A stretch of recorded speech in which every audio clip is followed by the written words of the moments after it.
Assalamualaikum warahmatullahi wabarakatuh. Perkenalkan, nama saya Rizka Febriana Nurlaili dari S1 Akuntansi 6C, Universitas Muhammadiyah Ponorogo, dengan nomor induk mahasiswa 1944161. Di sini saya akan mempresentasikan serta menjelaskan mengenai analisis kinerja keuangan perbankan yang telah saya hitung pada PT Bank Mandiri Tbk di periode 2019 dan 2020. Dalam analisis kinerja keuangan bank ini terdapat 5 aspek. Yang pertama adalah aspek permodalan. Tujuan dari aspek ini ialah mengetahui kemampuan kecukupan modal bank dalam mendukung kegiatan bank secara efisien. Lalu aspek yang kedua adalah aspek likuiditas. Aspek likuiditas untuk mengukur kemampuan bank dalam menyelesaikan kewajiban jangka pendeknya. Lalu yang ketiga ada aspek rentabilitas dengan tujuan untuk mengetahui kemampuan bank dalam menghasilkan profit melalui operasi. Lalu aspek yang berikutnya, aspek keempat adalah aspek resiko usaha. Resiko usaha ini untuk mengukur kemampuan bank dalam menyanggah resiko dari aktivitas operasi. Lalu yang terakhir ada efisiensi usaha. Aspek ini untuk mengetahui kinerja manajemen dalam menggunakan semua aset secara efisien. Masuk ke dalam analisis yang pertama, yaitu analisis aspek permodalan. Di sini saya menggunakan dua metode. Yang pertama adalah primary ratio. Primary ratio dihitung dengan cara equity dibagi dengan total aset dikali 100%. Pada tahun 2019, total equity Bank Mandiri adalah sebesar 209.034.525 dibagi dengan total aset sebesar 1.318.246.335 rupiah dikali dengan 100% menghasilkan persentase sebesar 15,85%. Tahun 2020, jumlah equity Bank Mandiri adalah sebesar 193.796.083 rupiah dibagi dengan 1.429.334.484 rupiah dikali dengan 100% menghasilkan 13,55%. Berdasarkan perhitungan tersebut, maka primary ratio Bank Mandiri mengalami penurunan dari tahun 2019 sampai dengan tahun 2020, yakni dari 15,85% menjadi 13,55%. Akan tetapi, walaupun mengalami penurunan ini, jika dilihat dari batas primary ratio, Bank Mandiri masih dalam kategori baik pada tahun 2020 dan sangat baik pada tahun 2019. Metode perhitungan aspek permodalan berikutnya, saya menggunakan capital ratio 2. CR2 dihitung menggunakan equity ditambah dengan reserve for loan loss dibagi dengan total aset dikali 100%. Pada tahun 2019, equity Bank Mandiri sebesar Rp29.034.525 ditambah dengan reserve for loan loss adalah sebesar Rp29.988.393 dibagi dengan total aset adalah sebesar Rp1.318.246.335 dikali dengan 100% sama dengan 13,58%. Pada tahun 2020,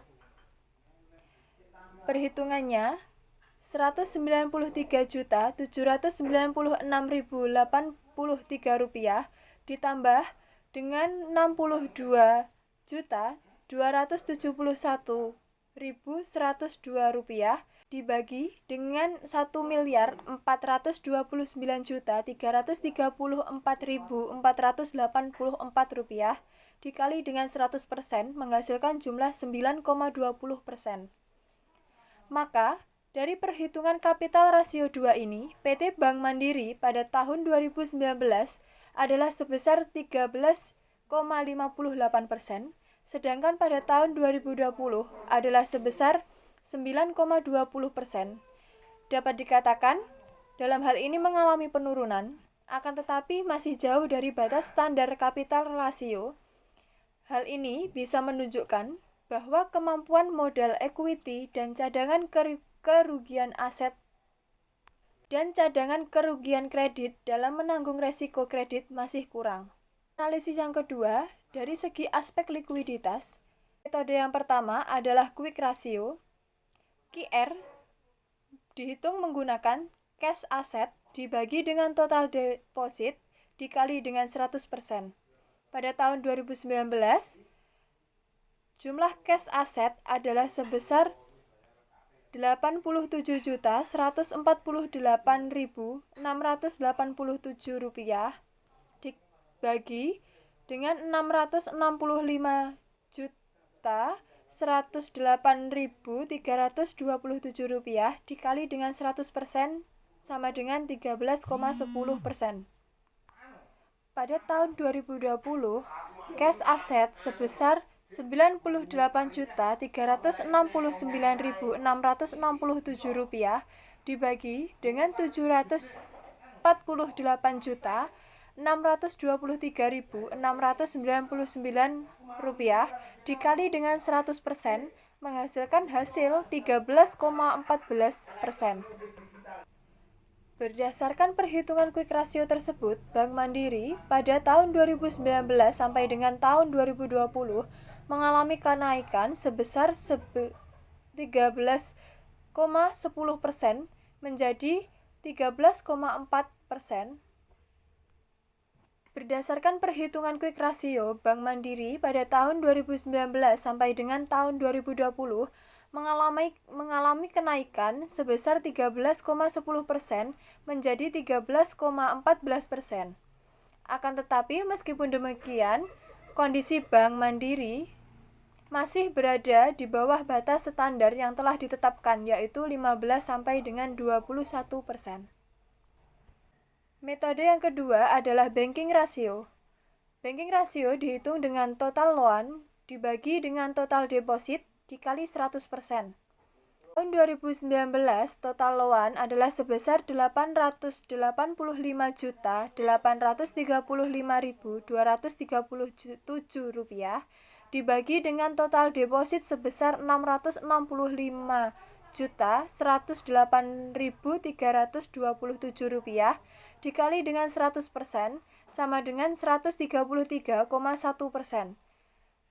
Sedangkan perhitungan tahun 2020, total loan sebesar Rp870.145.465 dibagi dengan Rp748.623.699 dikali dengan 100% menghasilkan hasil 116,2%.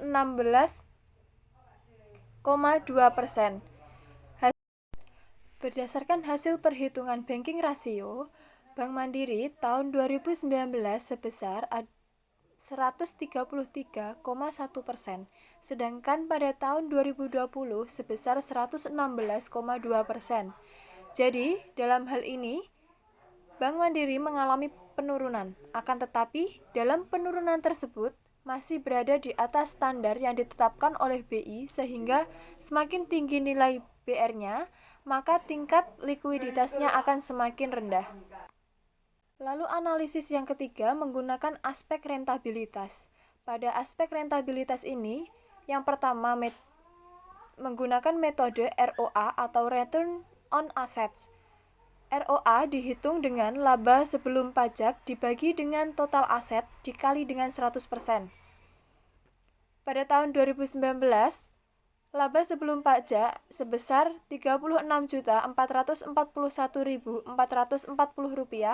dibagi dengan Rp1.318.246.335 sebagai total aset dikalikan dengan 100%.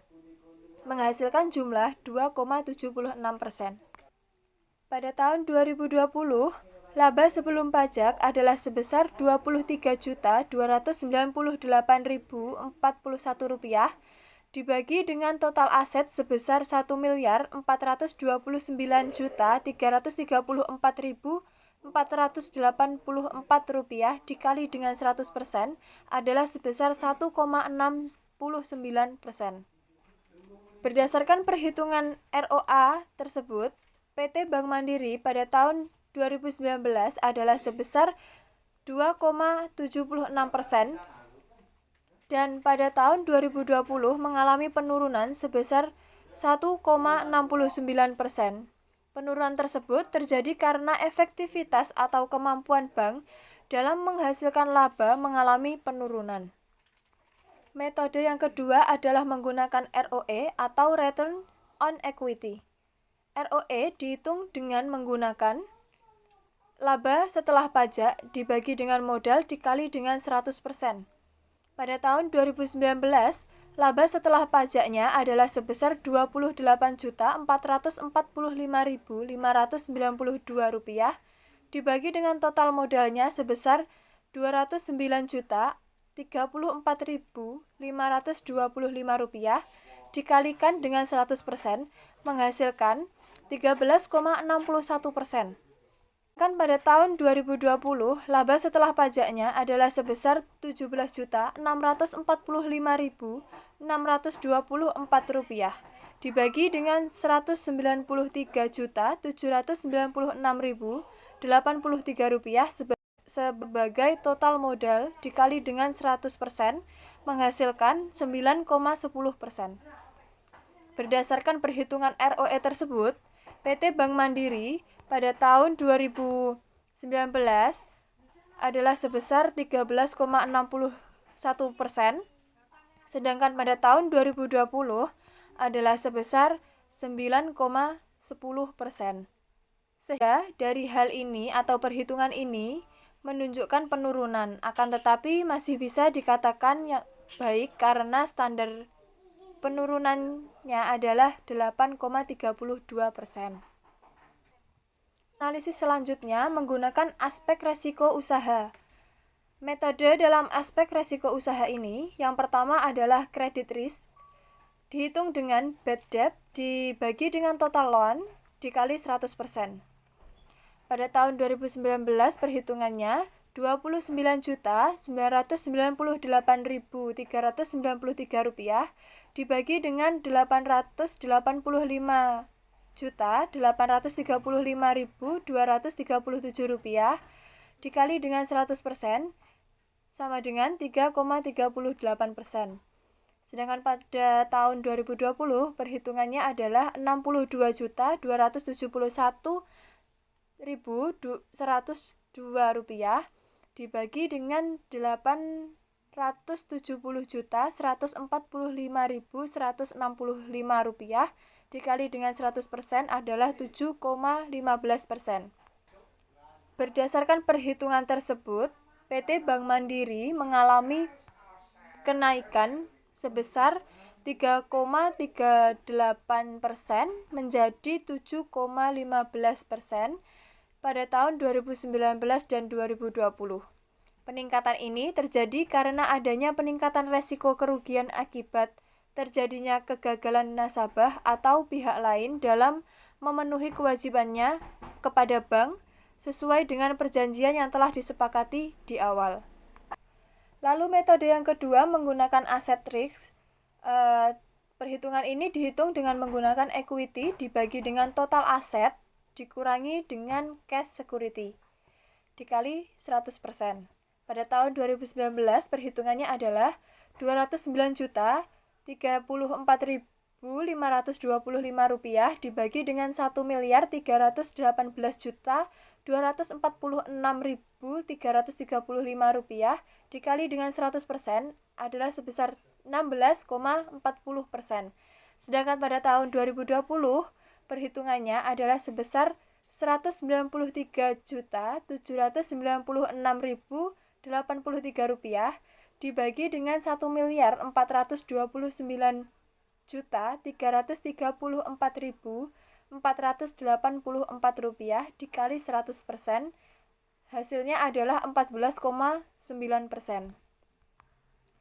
Sehingga pada perhitungan tersebut, pada tahun 2019, Bank Mandiri mempunyai aset risk sebesar 16,40%, kemudian mengalami penurunan pada tahun 2020 menjadi 14,9%. Hal ini menunjukkan bahwa Bank Mandiri mengalami penurunan pada resiko kerugian akibat terjadinya penurunan nilai aset dan seberapa jauh penurunan tersebut dapat ditanggung oleh modal bank. Lalu analisis yang terakhir adalah menggunakan aspek efisiensi usaha. Dalam hal ini saya menggunakan metode yang pertama, leverage multiplier, dihitung dengan total aset dibagi dengan total kapital dikali 100%. Pada tahun 2019 perhitungannya yaitu 1.318.246.325 rupiah dibagi dengan 209.034.525 rupiah dikali 100% adalah 630,63%. Lalu pada tahun 2020 perhitungannya adalah 1.429.334.484 rupiah dibagi dengan 199.796.086 rupiah dikali dengan 100% adalah sebesar 737,54%. Berdasarkan perhitungan pada tahun 2019, nilai leverage multiplier-nya adalah sebesar 630,63%, kemudian mengalami peningkatan pada tahun 2020 menjadi 737,54%, yang mengartikan bahwa adanya peningkatan resiko gagal bayar kewajiban utang yang dihadapi oleh bank. Yang kedua adalah asset utilization. Menggunakan cara hitung operating income ditambah dengan non-operating income dibagi dengan total aset dikali 100%. Perhitungannya adalah tahun 2019 perhitungannya adalah 129.991.193 rupiah dibagi dengan 1.318.246.325 rupiah dikali dengan 100% adalah sebesar 9,86%. Pada tahun 2020, perhitungannya adalah 129.030.610 rupiah dibagi dengan 1.429.334.484 rupiah dikali dengan 100%, jumlahnya adalah 9,02%. Berdasarkan hasil perhitungan tersebut, nilai aset utilization pada tahun 2019 adalah sebesar 9,86% dan pada tahun 2020 mengalami penurunan menjadi 9,02%. Hal tersebut terjadi karena adanya penurunan kemampuan pihak manajemen bank dalam mengelola aset yang dimiliki untuk menghasilkan pendapatan baik secara operasional maupun non-operasionalnya. Baik, itu tadi presentasi dari saya mengenai analisis kinerja perbankan pada PT Bank Mandiri Tbk pada tahun 2019 sampai dengan 2020. Apabila ada salah tutur kata dalam menyampaikan materi atau menyampaikan presentasi tersebut, saya mohon maaf sebesar-besarnya. Akhirnya, saya Rizka Febriana Nurlaili, pamit undur diri. Terima kasih atas perhatiannya. Wassalamualaikum warahmatullahi wabarakatuh.